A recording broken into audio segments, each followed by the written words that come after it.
رسول اللہ صلی اللہ علیہ وسلم ایک دن حضرت عائشہ رضی اللہ تعالی عنہا کے پاس آئے۔ اس وقت ایک عورت حضرت عائشہ رضی اللہ تعالی عنہا کے پاس بیٹھی تھی۔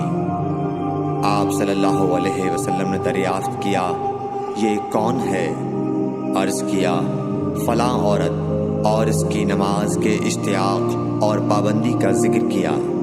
آپ صلی اللہ علیہ وسلم نے فرمایا، ٹھہر جاؤ، سن لو کہ تم پر اتنا ہی عمل واجب ہے جتنے عمل کی تمہارے اندر طاقت ہے۔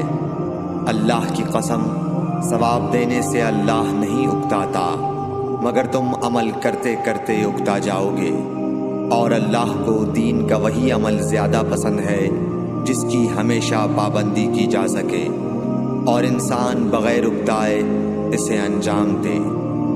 صحیح بخاری، حدیث نمبر 43۔